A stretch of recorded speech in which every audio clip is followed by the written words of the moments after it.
You're listening to The Human Frequency. We are back after a long hiatus, and I'm very glad to be back because we have a lot to talk about. We sure do. We just got back from Contact in the Desert. Praise Bob.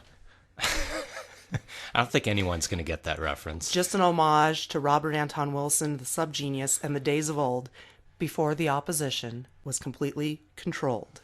That's true. And it's hard to believe there was a day before the opposition was controlled, but I do think it was there. Well, I know it was there. I was there, but I was very young at the time. So, I don't remember it that well. And also the 90s, total blur. I actually barely can remember that whole decade. I was younger.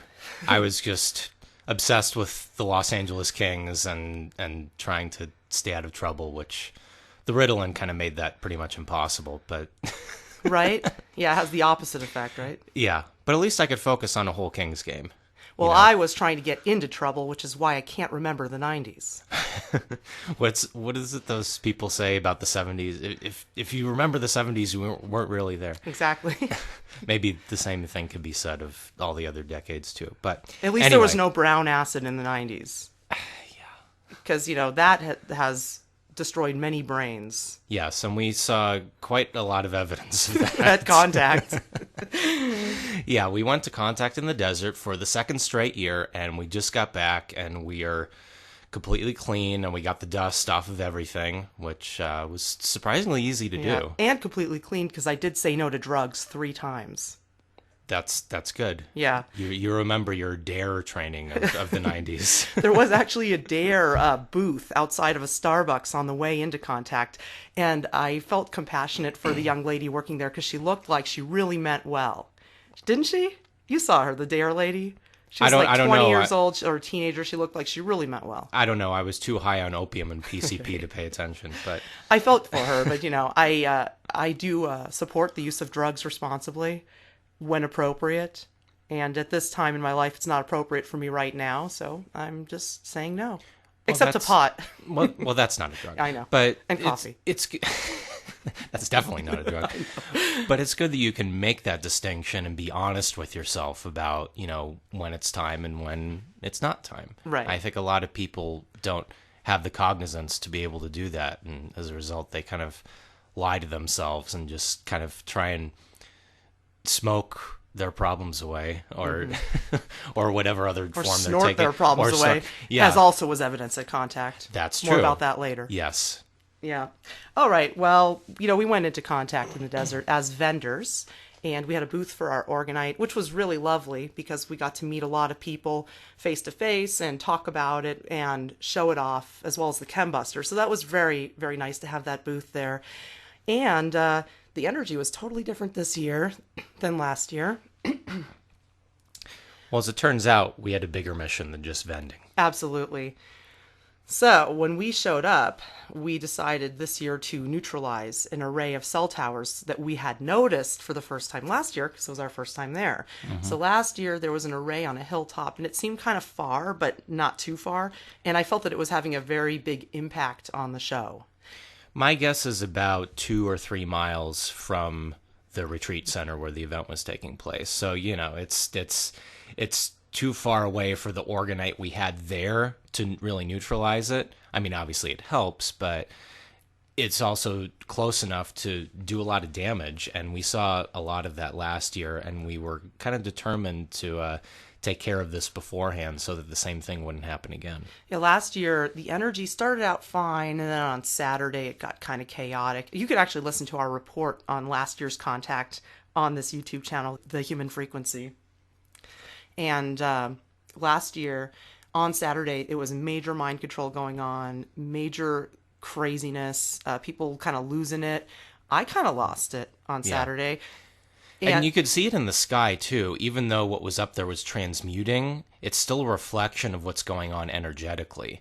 And it's totally seen in the people, because we're talking about however many hundreds of people, or even maybe close to 1,000, with that many cell phones all going at once. And yeah, you're outdoors, so it's not like it's a building where it's going to be bouncing around inside, as we've seen in times past. But it's still there, and it's still going to affect people, and it's still going to affect the moods of everyone and behavior, too. Well, I have seen great evidence for directed mind control through cell phones.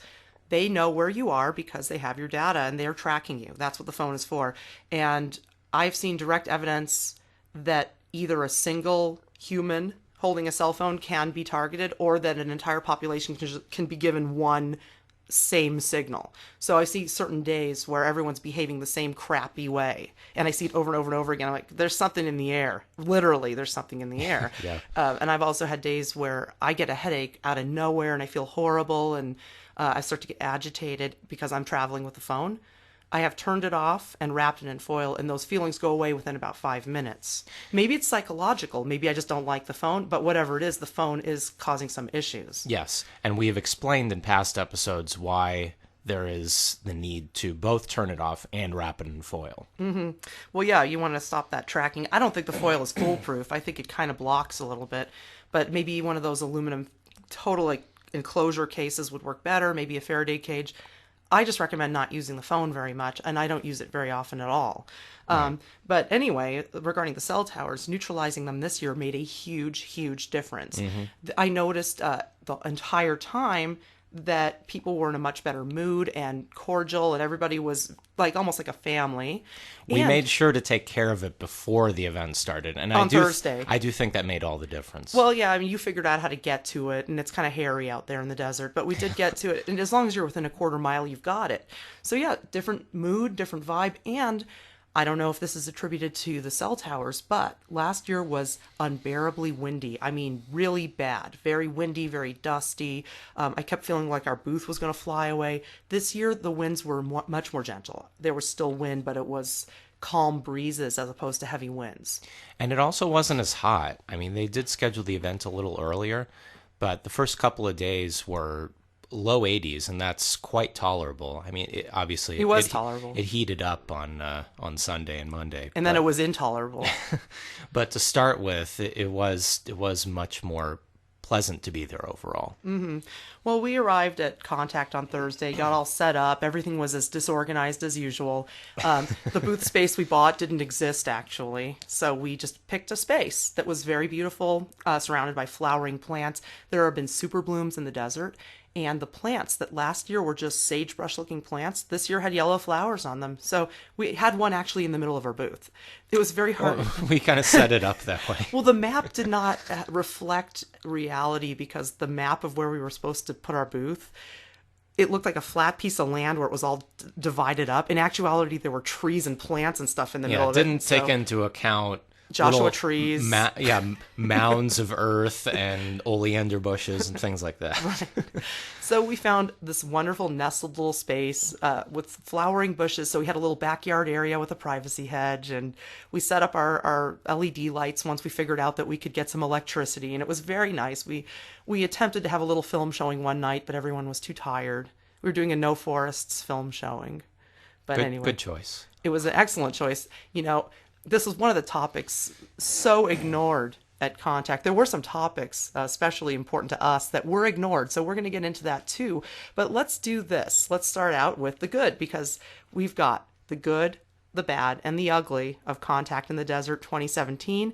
And I want to start out on a high note and end on a very low note. Let's the brown note, which is a low E flat, I believe. Anyway, we start with the Clint Eastwood, the good. All right. So, the good.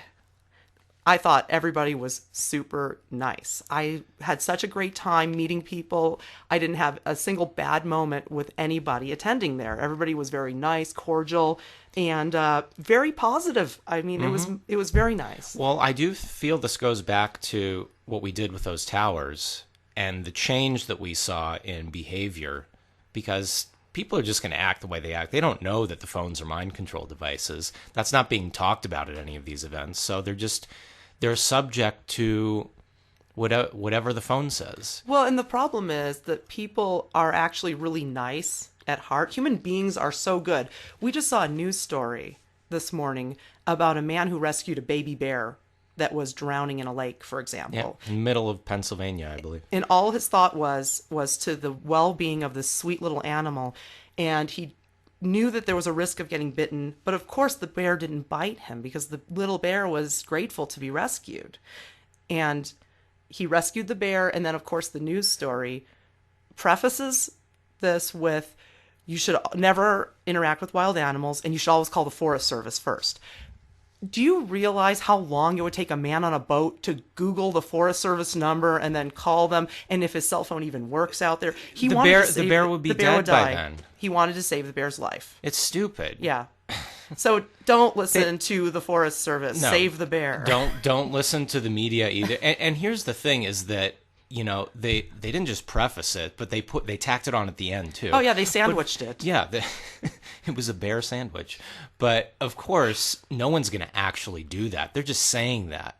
But I do feel that in any situation, any individual on a boat who saw a baby bear struggling in the lake would just rescue it. It wouldn't even occur to them to call the Forest Service. It's asinine. Well, this just shows the goodness of human beings. And the cell phones and the cell towers, that frequency emitted is specifically to not make us good. It's specifically to hold us down and make us like them. They want us to be on a lower level than them. Who are they? They're the parasites. They're the interdimensional, extra-dimensional entities that think they're better than us. Well, guess what? We're interdimensional too. They just are hiding it from us to keep us under control. And that's how they keep us under control. It's a prison of the mind. And as soon as we figure it out, we have the key. And by the way, the key is orgone energy. Mm-hmm. The key is your life force energy. That is what you activate to get out of the prison of the mind. And you've got to turn off the phone to do it. That's right. And they're not better than us, to reiterate what you just said. They're not. And they're not smart either. That's another common misconception. It doesn't require any intelligence to mislead people. That's just deceit. That is not related to clever in any way. It's like the Star Trek episode with this woman named Ardra that this culture believes will destroy their planet and not destroy their planet, but take them all as prisoners. Because she's given them 1,000 years of peace. They have this mythology that this woman named Ardra gave them 1,000 years of peace, but in return, she's going to take them all as prisoners after 1,000 years and own the planet. She was a con artist. It turned out she was just using smoke and mirrors. Interestingly enough, one of the speakers, James Gilliland, mentioned 1,000 years of peace, and I was immediately taken to this episode. So where are we now? Are we at the time where Ardra, the false, fake, con artist, parasite, is going to take over our planet and make us prisoners? I don't think so. I don't either. Because it's a scam. And the key is removing the mind control element so that people wake up to the scam. So, back to the good. This all came out of the fact that... We have strayed. No, we haven't actually. I'm just kind of going off on the fact that human beings are good. I know, we haven't really strayed. But I did kind of go off on some tangents. But human beings are good. We take good care of the planet. We love each other. If we see a struggling animal, we help it. So at Contact in the Desert this year, I noticed very good people. I mean, across the board. It was really, really nice. Yeah. And also a very intellectual crowd, because last year, I'm contrasting it with last year, there was a lot of craziness. There was party animals. It had kind of this, Coachella kind of vibe. Yeah, kind of the Burning Man vibe. Burning Man vibe, right? Which is really not in our wheelhouse, as the saying goes. Yeah, I mean, I'm not really into going out into the desert and being in the dirt with a bunch of people and noise.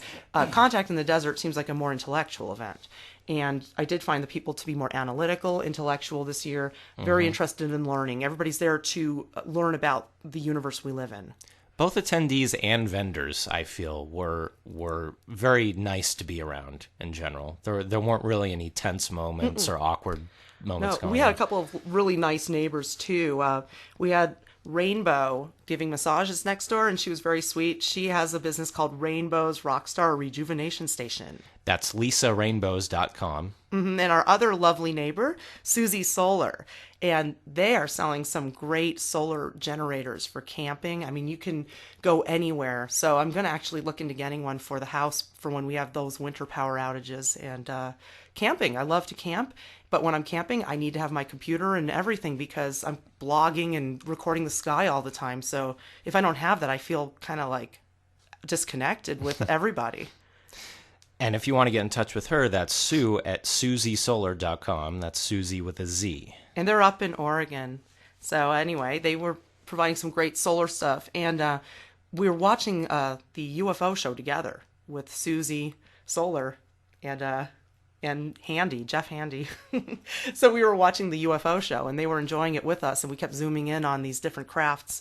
And we saw a lot of great stuff up there. I would have to say that was one of the best parts of the event, was seeing the UFOs above us.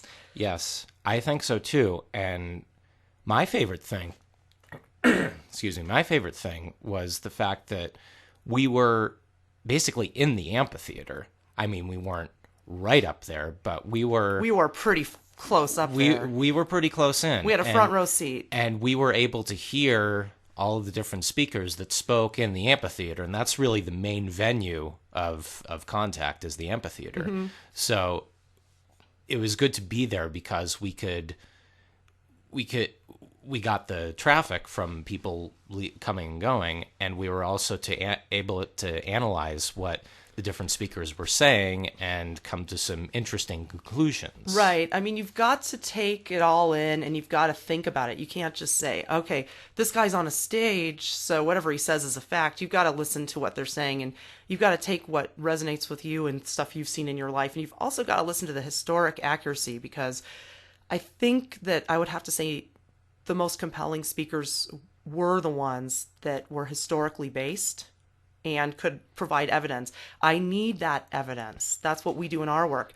We need evidence. Most orgonite workers don't really keep track of it. They just do it.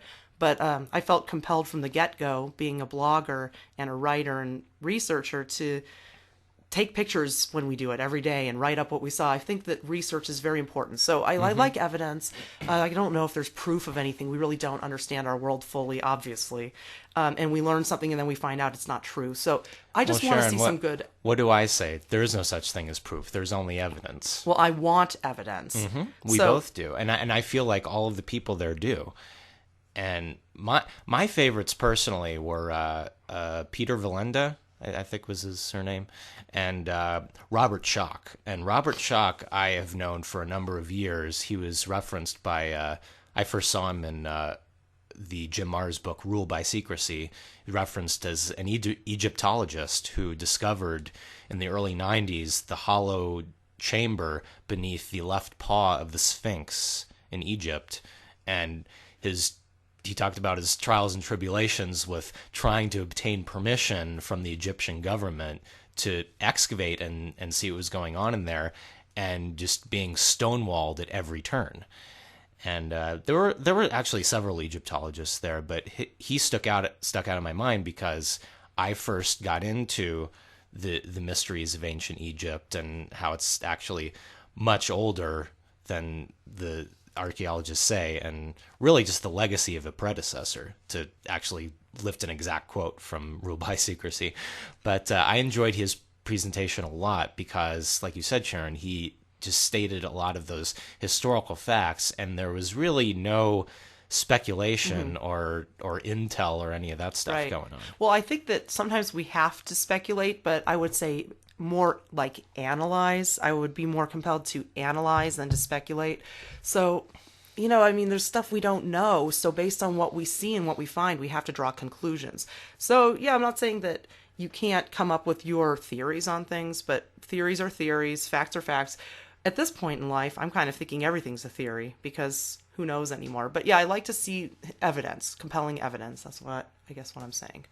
But yeah, I did enjoy listening to the speakers, and some speakers were better than others on the facts, and others had more, of their own ideas of what they think is happening. But I guess that's how it is. Well, a good speaker, when it comes time for hypothesizing, they will preface it by saying, I'm not sure, but I think... Mm-hmm. Or we have seen evidence that... Yeah. They will state that it's not a fact, but something other than that. And that to me is the mark of a good speaker. And it was kind of a mixed bag. It was a mixed bag. I would have to say that being in the amphitheater in the central location with such a huge amount of orgonite was one of the best parts about the event, because the amount of orgonite we brought thousands, no, hundreds. No. No, we brought a few hundred pieces of orgonite, about 300 tower busters, and a lot of other stuff. Yeah. We also had a chem buster, which was great. So I would say one of the best things about it was there were literally no chemtrails. I mean, every time they tried to spray a chemtrail, it would completely just fall apart. And we could watch it happening and demonstrate it time and time again. Yeah. So we were able to do an actual demonstration of how orgonite cleans the sky. And Deep blue sky every time. the UFOs we saw, and when I say UFOs, we have to really expand our definition of this. UFO means unidentified flying object. If you can't identify it and it's flying, it's unidentified. We saw planes spraying chemtrails that you could see through, literally see through the plane. It was very, very strange. We saw evidence of holographic imagery cloaking whatever it was that was spraying. Over time, I've come to realize that the sprayer planes are not airplanes in these larger programs. I'm not talking about cloud seeding in these localized projects. I'm talking about that stuff going up way up high. On a broader scale. So the planes are starting to show their holographic nature. And in addition to that, we had a very strange object, which was really fun to look at. A little white dot high up in the sky appeared in the daytime over the stage area, and it just hovered and hovered for a very long time in one place. So I zoomed in on it. It's very difficult to zoom in on these things. And it took me a while, but it hovered for a long time, and I got many pictures of this object changing shape. And it just stayed still and just turned in one place very slowly. Turns out later, there's a logo on the object, and it looks like a Ross shopping bag. Everybody said this is just a shopping bag. However, I will say this. I did get a picture of an actual shopping bag on the way home on the side of the highway, about 20 feet up, spinning round and round and round on the breeze. And zooming in on that, I could barely get it. It was so tiny. So I'm asking, how does a tiny shopping bag, even a Ross bag that held, a new set of sheets and blankets and stuff. Is there even a Ross in Joshua Tree? There is, in Yucca Valley. And I wanted to go there because I love Ross. And here's the funny thing is, I don't think it was a shopping bag. It was dismissed as one by some. Even one of the speakers, David Wilcock, without looking at it, said, that's just a shopping bag. That's the usual dismissal of a UFO that I hear. And we're at a UFO conference, and he's dismissing it. Well, it didn't look like a shopping bag at all up there. It was very, very high up. There's no way you could see it that clearly if 120 feet up in the air off the highway was so hard to photograph. You've got to think about that for a minute. So anyway, I've got lots of pictures on the blog of these things, but you've got to think about that for a minute. It did That's say thekembo.tumblr.com. Thank you. It did say Ross, but I didn't see this until the next day. And when you zoom in on it, it kind of says that. But I will just say this. It is pretty humorous. If it is a shopping bag, I concede, but I don't know because it was so high up. If it isn't a shopping bag and it was another cloaked thing, I've seen in the UFOs in Los Angeles change shape into all kinds of strange objects. They've got really long lenses, the guys in these groups, and they can really get in on there. And I've seen them look like little people, little animals, balloons, and they change up there. So if they were shape-shifting to look like a Ross shopping bag, I find that extremely amusing because I am an admitted Rossaholic. And anybody who knows me knows I'm a Rossaholic. So I love that place. Oh, I almost forgot. We had a brief interaction with God while we were there. We did. Yep. God woke us up in the morning. Yep. A very, very boisterous woman's voice came at me at 6:30 in the morning, yelling that she was God. And I was thinking to myself, shut up, God. Right. Anyways, it was... It's 6 in the morning. 6:30, but I needed that wake up. So I thanked God for the wake up. And the very next day, we heard God again. And I yelled... Also early in the morning. And I yelled out of our booth, I yelled, "Good morning, God." And God said back, Good morning. So that was a good interaction. Yeah. And there was the Occupy Mars people. I don't know what they're working on, but two guys with Occupy Mars shirts were walking around. So I walked up to them and I said, Occupy Uranus. And then I left. Always a wise little pearl of wisdom to bestow upon people at these events. You know, they're suffering. It's like 80 some degrees outside. Everyone's covered with a layer of dust. Everyone's exhausted. So, you know, brighten someone's day with that. I firmly believe in occupying Uranus as well. Well, I think that's about it for the good. I think we should move on to the bad. Well, the bad, okay. The usual. Hey, there was some pretty good stuff, but you know, I think that here on the Human Frequency, we have an obligation to be honest with people and report honestly. Okay, well, the disorganizers of the event had extremely poor communication. And That's I mean, good. that was the worst for me, was showing up. And of course, I had this feeling already showing up that our booth space would not be available to us. And of course, there was no booth space at all. There was a lot of poor communication. I have to say that there's different factions of the group, the ones working on the speakers, the ones working on the vendors. They're not talking to each other. No, they're really at all. not. So, And just like last year, there was extremely poor communication. You know, no one was really checked in, and everything was very confusing. We got conflicting information from different people. So yeah, it was quite disorganized, and I still feel that wasn't too big an obstacle to just figuring out where we needed to be and setting up our tent. Once we got where we needed to be, then we're just kind of on our own, and then things are going to run a little more smoothly, naturally. yeah, but it was really like, it was difficult having it that disorganized, you know, being told we couldn't have electricity. So for 2 nights we didn't have electricity, and then all of a sudden discovering an outlet, and finally, you know, we just took our own electricity. Well, it's anarchy. It's anarchy. Absolutely. It really is. I just feel like the vendors, just like last year, the vendors are treated poorly. This year I noticed not only were the vendors treated poorly, I felt that the attendees were too. I think it was like a rock show. It was like, this isn't Coachella. We're not here to see the Gabba Gabba Haze and the Yeah Yeah Yeahs. We're here to learn about our universe. You know, this is an intellectual group. This isn't a rock concert. And we're treated like we're lucky just to be there. And, you know, people pay a ton of money, both the vendors and the clients or customers, you know, are paying a lot of money to be there. So it's like, treat us nicely, you know, put out some, you know, give us those cold towels for our necks, you know, put some cucumber in the water, you know, make it nice. Yeah. You know, even a few of the attendees kind of noticed that it seemed like just kind of a money grab at this point. It is. And this is not, you know, this isn't Lollapalooza. You know, we're here to learn.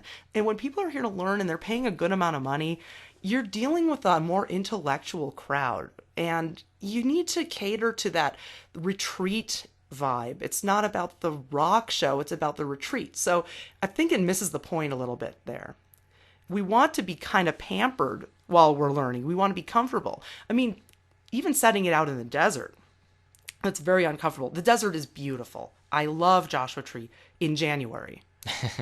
If they were to do this at a nice time of year, I mean, the winter in the desert is just gorgeous. The weather is comfortable. The scenery is lovely. That's when the green is growing. And that's when the flowers start. Well, in the spring, they come out. So anywhere between January and March, I think would be a nicer time to Right. set this event. But, you know, 8 months of the year, the desert is not a fun place to be for days at a time, outdoors. Yeah, I really felt like anybody who wasn't one of the speakers was treated like, you know, kind of like cattle, and the speakers were treated like royalty, which they should be treated well if they're working hard, but all of us are working hard.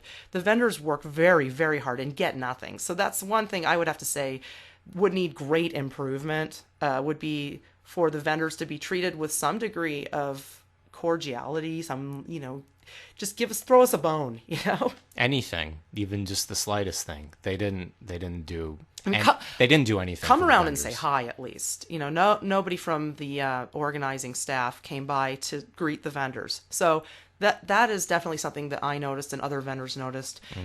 But, you know, again, the people there, the vendors and the attendees were so nice. We all kind of became like a family for a few days. So, Yeah. you know, we got through that. But I think there's a lot of changes that need to happen. The thing that bothered me the most, I think, was the dishonesty. And there were several instances of that. This wasn't one just like isolated time where someone wasn't being forthcoming. This was kind of an all across the board thing. Yeah, it was tough. I mean, we were told we could have one location if it was available. And if not, we'd have another location. And the first location was available, but we were told it wasn't. We found out after the fact it had been available all along. Yeah. Stuff like that. It may be the poor communication. It may be dishonesty. I don't know. Being told we couldn't have electricity, and there was some right there. And we figured that out a couple days later on our own. You know, stuff like that makes it hard to operate. So I think you got to be honest. And the my God, worst part staying for the last day. Yeah. So last year, all the vendors left early Monday or maybe even late Sunday, and apparently, or so we were told, a bunch of the attendees were waiting till the last possible minute to buy stuff, and out they come on Monday afternoon and no one's there. So all the vendors were asked to stay on Monday. Well, as it turns out, when Monday rolls around, they're starting to dismantle everything. Early in the morning. Yeah, very early in the morning. Yeah. Like unreasonably early. Well, no, that was just okay. That goes under the ugly category. So. Right, but we were. It's just an example of we're told one thing, and then when the time rolls around, that's something else. Well, there was no way we could operate on Monday. I mean, they were tearing down the amphitheater in the morning, so we packed up and left. But we wanted to anyway, and the reason we wanted to takes us to the next part of our presentation: the ugly. This is the hardest part to talk about. I'll be honest. Good and bad, we got through that pretty quick. Ugly. Well, Jim Mars wasn't there. That was a bad. I was looking forward to seeing him. I was really sad. You know, he he's wasn't 73 there. years old. You know, he doesn't get was around ill. much anymore, as the Duke Ellington song says. I hope he's okay too. Yeah, I think he's going to be fine. But Yeah. That was very disappointing. yeah, I did want to see him and get him to autograph my copy of Rule by Secrecy. I know. And Alien Agenda. That would be and nice. Population Control. That one's already autographed. That's true. We are Jim Mars fans. Yeah, here. he was actually my favorite speaker last year. So, and he's also a friend. You know, we've worked together. We did The View from Mars for a while, and that was really nice working with him.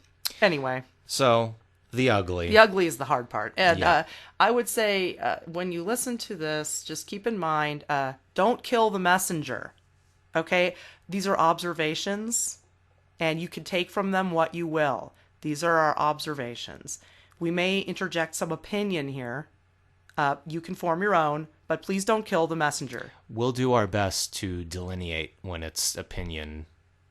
I think I said earlier that you got to say something when it's when it's going to be your opinion. So we'll do our best to let everyone know when that's the case. And also, I'm not going to attack any speakers for giving wrong or dubious information. I am going to try to stick with the topics presented. Okay. So let's get on with it. A lot of speculation. I mean, I would have to say that was the worst part for me about the talks themselves is the speculation and hearsay, because we're here to learn facts. Mm-hmm. And yes, interpretation, but some of this stuff is presented as fact that isn't, I found. Mm-hmm.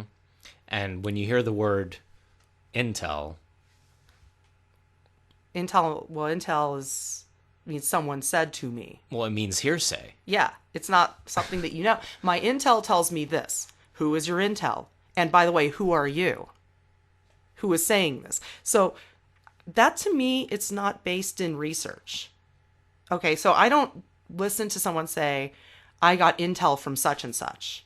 Because to me, that says someone told me this. And I'm like, well, who told you this? I can't reveal my sources. Well, then we can't believe your sources because it's unscientific and it doesn't really mean anything. And you know what? If it's true, that's good that you're telling the truth. And if it's not true, well, shame on you. And and if you don't know and you're just guessing, well, I would say maybe you should hold back until you know better. You know, I try not, I've made mistakes, okay? I try not to talk about a topic before I understand it. On my blog, the first year shows a lack of understanding, but that wasn't my fault. I was just sharing what I knew so far. But I do say that if you go back to 2013 on my blog, take what I say with a grain of salt because it's a journal of consciousness. In the early part of 14, my consciousness expanded with the use of orgone energy, and the blog became far more accurate because my eyes were opened and I was in a new field of research. So we all make mistakes and there's things we don't know. I do my very best not to share until I understand. If I think I understand and I share it, well, I would have to say that's not my fault. So any speaker that thinks they understand and is sharing what they know, I wouldn't say it's their fault. If they're deliberately deceiving, I'd say that's their fault. In general, I think that if someone told someone something, I personally don't believe stuff people tell me. So, I don't know.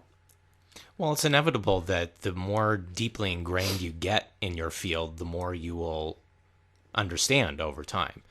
So yeah, when we were just starting out and you just began the blog, there were a lot of transmutations that we didn't know what they were, and we were calling them chem clouds, and that's incorrect. But we didn't know that. It took us time and real world experience dealing with it time and time again to learn what they actually were. Well, we knew it was related to geoengineering. We just didn't understand it well enough. So, and I do apologize for making mistakes in the past. However, I've corrected them, and I've said before, don't listen to what I said back then.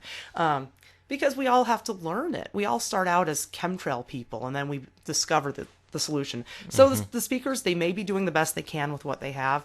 I'm not going to point the finger at specific speakers, but I'm going to say that Intel, to me, which some speakers use, doesn't really prove anything. I think that one of the hugest issues was that a lot of topics were ignored. And the biggest one that was ignored was orgonomy and the work of Wilhelm Reich. Yes. When 1950s UFO sightings comes up, and the researchers going into that comes up, they have completely left out Wilhelm Reich, who saw UFOs in the desert in Arizona in the 50s while he was doing his cloud busting work, reported to the Air Force. He determined and found out that it was these extraterrestrial beings that he saw up there, these UFOs, that were the cause of the DOR emergency. They were attacking our Earth in a slow and insidious way, terraforming and desertifying it. And he was really one of the first scientists to even, maybe the first scientist to actually come out and say this. Wrote a book called Contact with Space about this. When they talk about people in the 50s finding UFOs, why is he ignored when he found the solution to getting rid of the negative ETs that we're so complaining about? Everyone's complaining about the negative ETs, and they say the positive ETs will save us from the negative ETs, when in actuality, we have the power to save ourselves right now, and he discovered it in the 50s. Why is this very, very important topic being ignored? Well, I will say this, Sharon. We were in the amphitheater for 3 straight days of talks, not one mention of Wilhelm Reich, not one mention of orgonomy. Not once. Now, I will also say this. We were in the amphitheater the whole time. We were not in any of the other rooms where talks were taking place. So you might say, oh, well, how do you know for sure? It might have just been mentioned in one of those. And that's true. However, I do feel that the amphitheater being the main area where talks were taking place, that's a pretty good litmus test as to where the mentality and the consciousness of the speakers was at. Well, plus, it was the same speakers from the amphitheater speaking in the other rooms at different times. There weren't a ton of speakers. A lot of people actually dropped out. And, honestly, part of the very, very ugly here is the exclusion of women, or the marginalization of women in this event. Now, they had speakers dropping out of this event and needed to fill the spaces. There were many competent speakers at the event that could have filled them and provided additional information, such as Laurie McDonald. Laurie McDonald was participating in the event, and actually you can listen to her on the show. She's an amazing speaker. We did an interview with her months back, and she is a contactee. Her mother was an abductee. She knows, and I know she knows this because I've heard her speak, and she's brilliant on this topic. She knows the various ET types. She knows about the hybrids.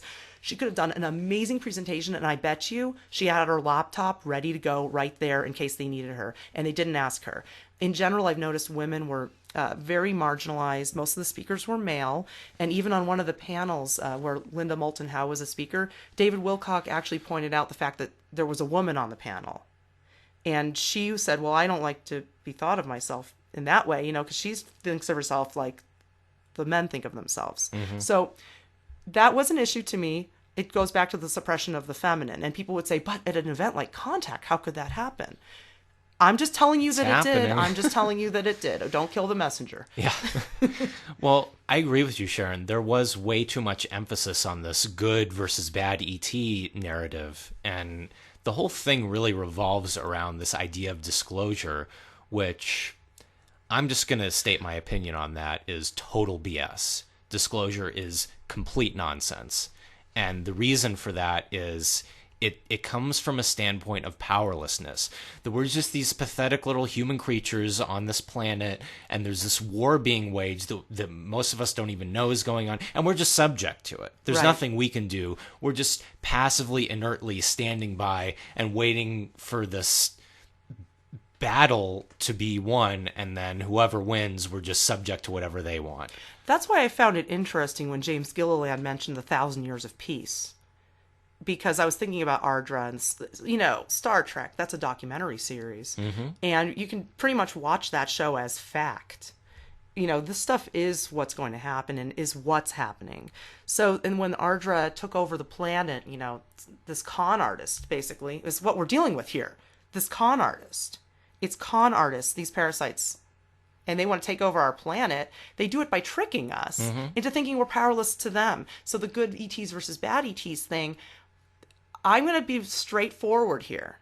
There was a piece of information given in James Gilliland's talk, which was that the positive ETs were cleaning up the chemtrails.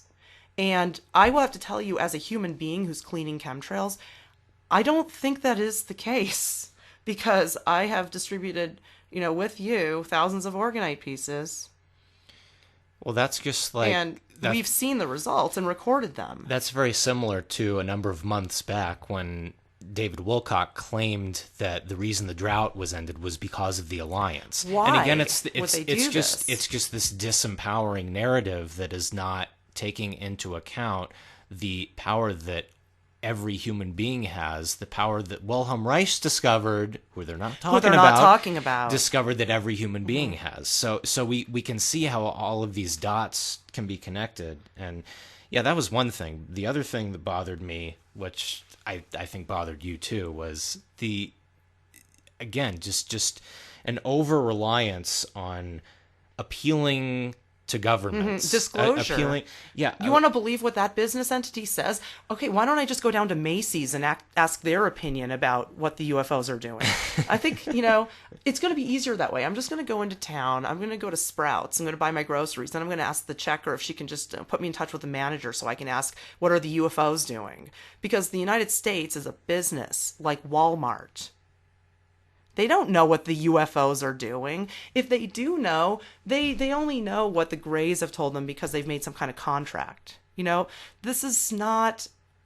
These are not the people you want to go to for help, okay?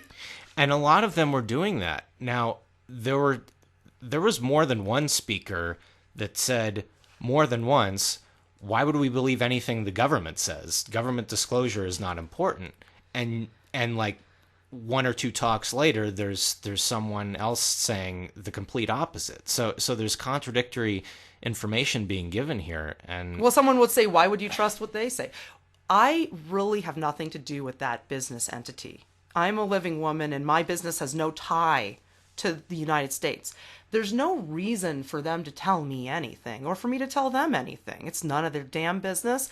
And if they know about the UFOs, they might just say it's none of our business what they know. They don't have to tell us anything. We need to discover for ourselves what's going on here. And observation is the best way. And when we saw strange things in the sky and we're zooming in and taking photos, that's observation. And that's all we can do at this point. Accrue evidence. And believe what you want and reject the rest. But I will tell you this. Disclosure is BS. Appealing to any so-called authority figure is BS too. They're one and the same. And I'm just going to have to mention the name. This guy, Richard Dolan, who I believe is an ex-government So many of the individual. speakers were government. Oh my God. So many of them. And he's kind of riling people up and telling them to get on Facebook and appeal to Zuckerberg to get him to use his clout to start doing good things. I'm like, are you insane? that was where are the people to come and just like, all right, get in the straitjacket, we're hauling you off to Bellevue. I know, really. It is the height of insanity to do something like that. That I couldn't actually. You could sit me in a room for an hour. I couldn't think of anything more unproductive than that. I don't spend any time on Facebook. Okay. We're not on Facebook, by the way, so No. so don't ask us. You can email us, though. Actually, you can check out our website, thekembo.com, and you can feel free to email me or Gabe anytime. I'm fakeclouds@thekembo.com, and Gabe is blueskies@thekembo.com. You can see the progression there. So there you go. Well, the UFO incident, though, speaking of looking at the UFOs up there was an incident, and that was what I spoke of earlier about the plastic bag up there. When we were observing something up there, the speaker, David Wilcock, just said we were all crazy, or, that was just a bag, or he basically made fun of us. He laughed at us and made fun of us for looking. And we should be encouraged to look up there. If it's not a UFO, I would love for him to explain why it isn't. I need to mention here, it was not just the two of us looking up there. Many people saw it. There was a group of 6 or 7 that I saw looking up and pointing. And at that moment, I got up from the booth and I looked myself. And I think it just kind of started to snowball at that point. Several people took their attention away from Wilcock, and a number of them actually exited their chairs and went out from underneath the sun canopy and were starting to look up too. And I think once it reached a certain point of like maybe 15 to 20 people were doing that, that's when he took notice and said something rude and dismissive. Well, at a UFO conference, the thing to do would be to stop everything and check it out. That's what I would do if I was speaking. So that was a little odd, to say the least. Mm-hmm. I think a lot of people noticed that behavior was a little unusual. And there was another behavior, too, that was even a little more disturbing. Well, same speaker. You guys, don't kill the messenger, please. I know you're fans, but just don't kill the messenger. I'm just reporting what he said. He got really agitated, and he said, if you think I'm working for the cabal, you're effing insane. And he didn't say effing. I don't throw around cuss words on the show, but he said the word. We try and be professional here. And he was very, very insistent that he wasn't working for them. So yeah, he said the full word, and he did. It is an uncensored event, but you got to be professional. But also, why would you say that? I don't say, if you think I'm working for them, then you're crazy. You could think I'm working for whoever. I work for myself, but I don't honestly care if anybody thinks I work for the cabal, which no one's ever accused me of, by the way. Until now. Because I said it. Because you just said your email address, so you're going to get all these emails. You're working for the cabal. The hate mail's going to come in. I get the hate mails. I get some love letters too. People are nice to me, but some people are mean to me. I get cussed out. People get angry with me. We get some shills on Tumblr, but we get some nice gestures from people, and thank you everyone for your nice gestures. Thank you for the people who are sending nice emails. They have not gone unnoticed. No, definitely not. And I try to reply to everybody. If I missed it, it's not normal. I usually reply to every mail I get. Mm-hmm. So I do my best there. Well, there was no chemtrail spraying to speak of at this event, but there was a different kind of spraying, and I think the overall attitude of people is, stop spraying us. Well, now, there are different ways of going about that, and there are different types of spray, but this spray took the form of a little ceremony involving the Tibetan sound bowls that happened on, was it Saturday night? Yes, and boy, was I disappointed. I was very happy to get to listen to the bowl music. I was excited to listen to the bowl music because they had hundreds of people playing the Tibetan bowls, and that's very cool to listen to. Hundreds. I think the it total was hundreds. They made the total 333. I know there may be some people freaking out. Oh, it's a Mason number. Is it really? I think they've subverted the number 33. 333 though. I don't know. Who cares? I know. Numerology. Give me a break. It's really stupid. Sorry if anyone's. Oh yeah, okay. More hate mails coming in. Yeah. I'm sorry, but please don't try to analyze the letters of my name. We've opened the floodgates now. Because you can't analyze my name anyway. I'm a living woman. So anyway, the spraying took place because this meditation was led by this guy, Dr. Dream, and it's just like a chakra thing. They do one for the root, and then some words are said. They do one for the sacral chakra, and they just move up till they get to the crown chakra. So that's 7 rounds of bowls going for, maybe 3 to 5 minutes at a time. But at the same time this is going on, there are these workers going around with spray bottles and literally spraying what we're told are essential oil scents. And we're talking about like maybe 10 people, because there's like a big crowd, and they're just kind of walking around and, kind of evenly interspersed and just spraying people with this stuff. I was who knows freaked out because of a past incident I had at the New Earth Expo, where this Hare Krishna walked down the hallway where we were vending and sprayed a substance in the air that had a scent. And within an hour, the glands in my throat had swollen up to the point where I couldn't swallow, and I thought I'd have to go to the emergency room. So I am highly allergic to fragrances or biowarfare bugs concealed in fragrances. Who knows what's in those bottles? Well, you don't know. You can't know. Yeah. So I was really freaked out. I stepped away. I put a little mask on my face. You stepped away, and I stepped to the front of the booth, and I just like had my hands out, and was anyone who came within like 20 feet of the booth, I was just like, no, stay away. We're allergic. Yeah. I was nervous because of what happened to me in the past. Now you might say, oh, it was just essential oils. You know what? I know it's contact in the desert, but you don't know what's in those bottles, and you don't know what contact in the desert is. You don't know what's going on here. You never can trust anybody spraying stuff on you. Exactly. I don't mean to be super paranoid, but stop spraying me. What in the world are they spraying? And why in the world are they spraying? And that's the question. Why were they spraying us? And with what? And who? Well, who? Dr. Dream said. Tune in next week. For Dr. Dream would say, angels unite. And then a bunch of people would start spraying everybody. And then he would say, angels at ease, when it was done. It was literally freaking me out. I could not enjoy it. Some people were like, oh, that was so great. That was so great. I was like, I was not enjoying that. I would have loved to listen to the bowl music without all that weirdness. But that's the thing here. Why not just the bowl music? Why do they feel the need to spray people without their consent? Well, the people did consent because they were told. Like Dane Woody. I know, right? They were in there by their consent, but I didn't consent to being sprayed. And when they walked over to the booth with the spray, I was like, I did not consent to this. I do not accept the spraying. So that was what I did. Stop spraying. Stop spraying. So yeah, that was kind of a little off-putting to me. There was another weird piece with one of the speakers that kind of another off-putting thing to me. Don't kill the messenger. Again, please. I'm just telling you what I heard. This is fact, okay? There's going to be fact, and then there's going to be analysis. The fact is this. When Corey Good was speaking, he sounded very monotone. And I didn't get really too much understanding in what he was saying. Like, I didn't feel like he understood what he was saying.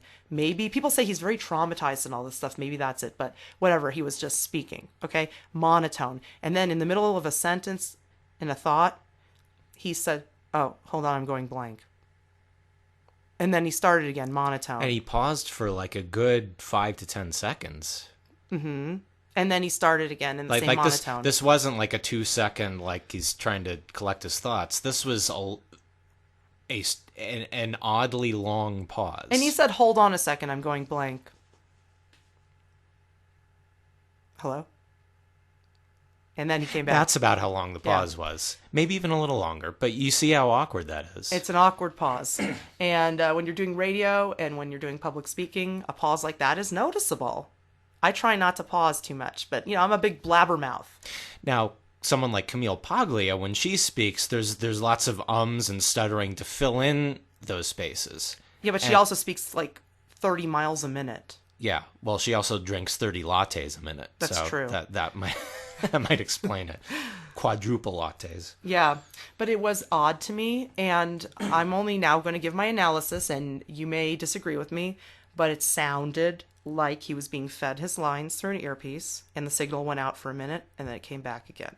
That's what it sounded like to me, okay? So now that is my analysis. I will just tell you the fact is what he said and how he said it. And the fact also is we don't know much about really any of these speakers, but specific to Corey Good, All we know is that he is an ex-government person. So, again, this goes back to what I said earlier about authority figures, or so-called authority figures. Why should we trust intel from these supposed insiders? That's not evidence. That, as you said, Sharon, that's just hearsay. Well, yeah. So, look, it's up We to have you to learn to be discerning. Yeah, I mean, it's up to you what you think about it. But once you educate yourself on certain actual facts, it will make it easier to analyze what the speakers are saying. For example, if you've educated yourself on the fact that the United States is a business, not a political entity, because there's no such thing. A business entity is not political. There are only contracts. So when you educate yourself, like we have, to know that, there's nobody ruling you. We're all free. We just operate in business and commerce. And that's not about government. That's free enterprise is what it is. And once you understand that there's no authority figure to appeal to, then when people say to do it, it will seem strange to you. So if you've never heard of the legal name registration and you don't understand that you are not a citizen, but you're a living man or woman with a business entity that operates, that has no contract with the United States once you sever that contract, which we have other episodes that we explain that. So look through about legal name stuff. If you go about 2 episodes back, we have one that's titled Exposing the Big Lie. Government is business. Yes. So you'll see that one. But so what I just want to say right now is that if you understand that, then it'll seem very, very odd to you when anyone says to appeal to any business entity about anything. It will seem like, why would you do that? Because your mind has changed. You've broken that program. So if you're still in that program, you're not going to hear it the way we do. But when any of the speakers says to go to the government, and I've said this about a lot of speakers, I've seen a lot of people speaking. I have been followers of various people. But as I learn more, I realize the faults in some of the things they're saying, because there is no actual government. It's the business. Now, we understand how this is confusing because, back in around 1917, when the Bolsheviks called themselves the Bolsheviks and their opponents the Mensheviks, Bolshevik means majority, Menshevik means minority. Well, guess what? The Bolsheviks were actually in the minority, and it was the other way around. It was just a linguistic trick. Now, we understand that you may be confused by the linguistic trick of a business entity calling themselves a name that sounds like they are a governing body, but they're not. Right. So maybe the speakers don't know that. Maybe they don't know this fact. Very few people do. So we can cut them some slack there, but you got to also remember that if that's the advice they're giving you, it's not very constructive. Where I can't cut them some slack is that every one of these speakers just seem to have this overall it's this tone of powerlessness and disempowering. The narrative was just disempowering, right. And well, I can't really. I wish I could come up with more ways to describe it, but it's not even something I can explain. It's just something that you sense, and when everyone seems to be going to great lengths to avoid giving solutions. How is it that we've been in this field only a couple of years and we know the solution to these problems, and some of these people have been doing this 30 or 40 years and they don't know? How is that possible? Maybe it's possible. Maybe I'm willing to concede that it is possible. It's just highly unlikely. Well, some people just don't grow. Just keep that in mind, that there are some people that I've taught over and over and over again how to use orgonite to clean chemtrails and show them what we've done and do it right in front of their faces, and they can't learn it. They just can't accept that fact. Once I leave the room, they don't remember anymore. So maybe they're just not learning. It's possible. I don't necessarily think that the speakers themselves sounded powerless. They actually are kind of boisterous in a way. The speakers were very, very high confidence, but they presented a disempowering narrative. That's what I meant. Yeah. I wasn't referring to them specifically, but rather the things that they were saying. Well, we got through all this, and I learned a lot. And actually, one of the hardest things I had to learn was what happened on the last night that we were sleeping there on Sunday night. Things just really went south on Sunday. You noticed something starting at midnight. You heard a loud argument. Starting at midnight, I heard what sounded like a couple breaking up. I heard a lot of language that would make Red Fox blush. I think as Krusty the Clown used to say.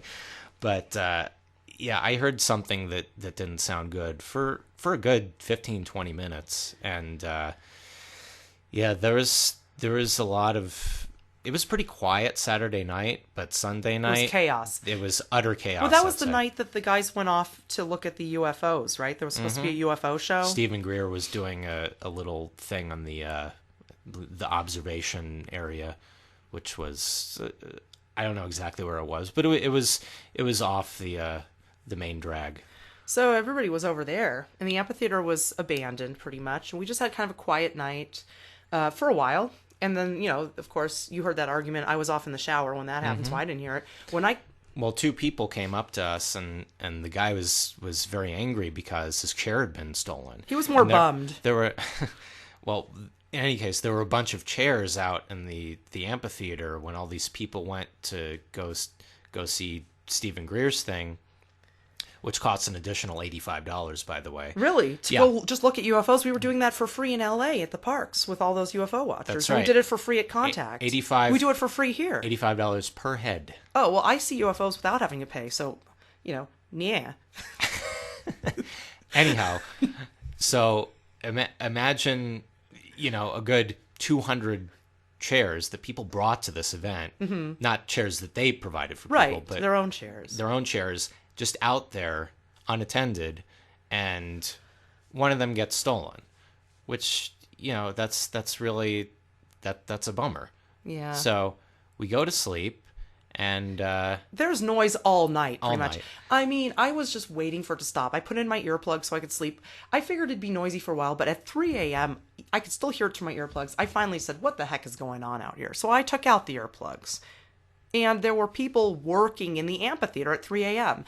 I mean, how much coke or speed do you have to do to be working on tearing down an amphitheater at 3 a.m.? And so it turned out that when they tore down this amphitheater, I didn't know what they were doing. I was just upset because they were keeping me awake.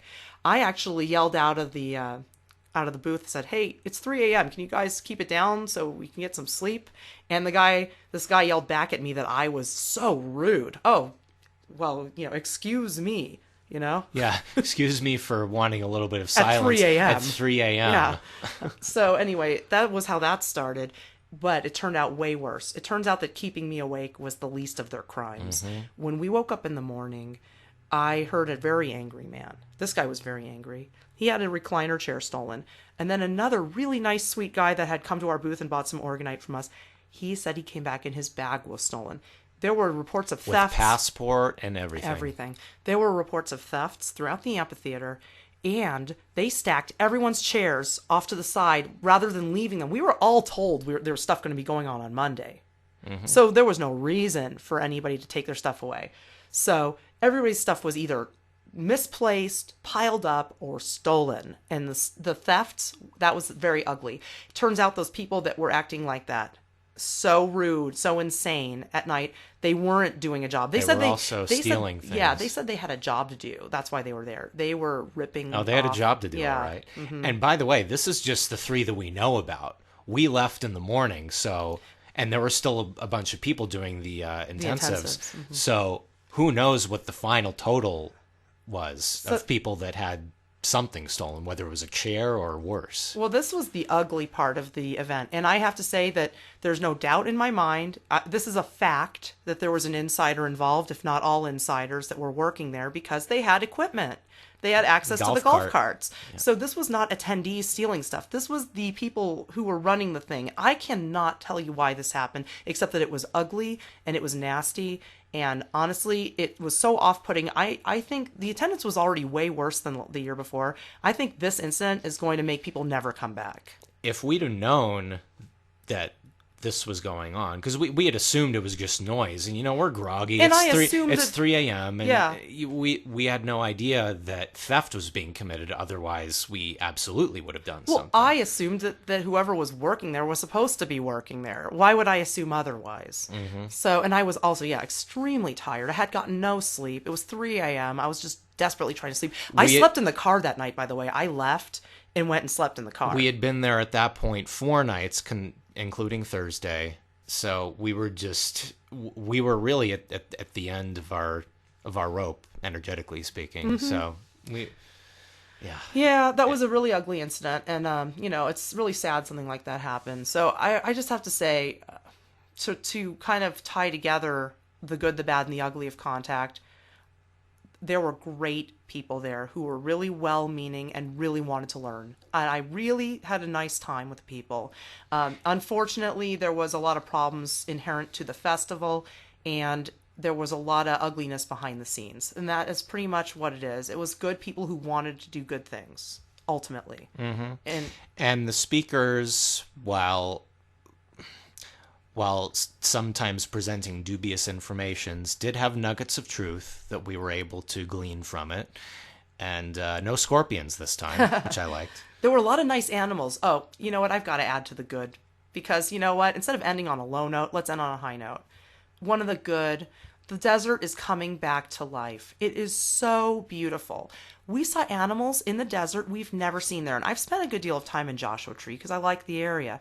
I've never seen rabbits in Joshua Tree, and we had rabbits around our booth. Well, these were bunnies. These weren't like stringy jackrabbits. They were nice rabbits like what we have in the mountains. They look just like the ones here. We saw ladybugs all over the plants. I have not seen that in Joshua Tree.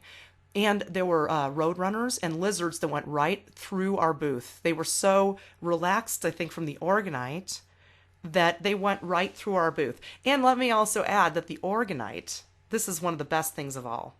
The orgonite being there in such a quantity, hundreds of pieces plus a chembuster. And in close proximity to the stage. It caused something very special to happen. And an obelix. And two obelixes. Two obelixes. So something very, very special happened because we had the orgonite there.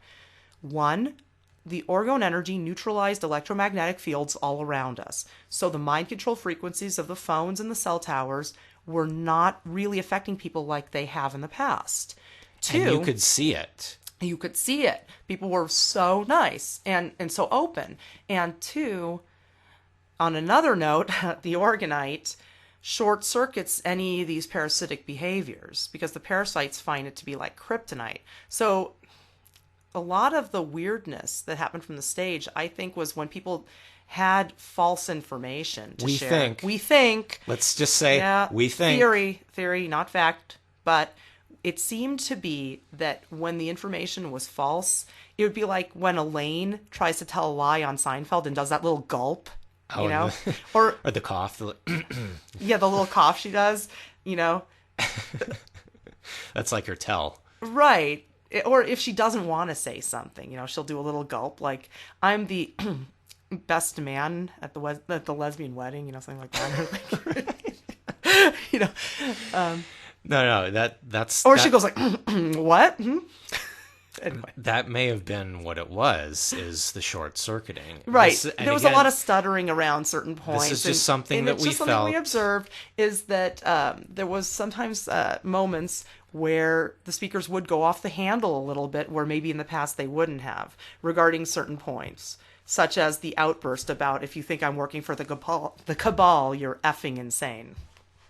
So, anyway, we think that the orgonite there both opened up the eyes of the attendees and short-circuited any false information. Plus, also, would allow the attendees to be more discerning with the information they got. Because you can't expect at a UFO conference that you're going to be told 100% what's actually happening, because nobody knows 100%. So regardless whether it was all, purposely falsified or if there was just incorrect information, how can we know anyway? So this helps you to be more discerning. So I think the orgone energy helped people's minds, helped them to open their eyes. That was probably my favorite part, and all the nice wildlife that was attracted by it, and the beautiful regreening of the desert, because we threw a ton of orgonite in Joshua Tree back in December of 2015.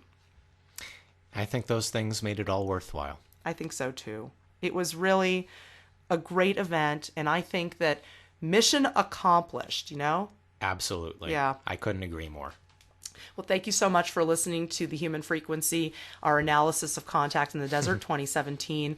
We'll be back with much more content coming up. We're going to be a little more diligent about providing content because we do actually have a lot to talk about this year, and we're back from our travels for a while. For a while, and our store is back too, and we want to thank everyone who has bought from us, and we will continue to stock lots of Orgone Energy products on the store, and please come to that website, thekembo.com. Check out the YouTube channel, check out the blog. We will be posting photos a little more regularly, and not just cloud photos and chemtrail photos, but UFO photos We have many too. UFO photos. I've become an amateur UFO photographer. Congratulations. I'm an aspiring amateur UFO photographer. So anyway, check it all out. Check out the Vimeo page for some of my sky videos, and there's a UFO video on there too. So that one was done with only 12 times zoom. He was very close up and personal with me. Or she. Or she. Or they. Or it. Who knows? Thank you so much for listening. Please tune in again next time.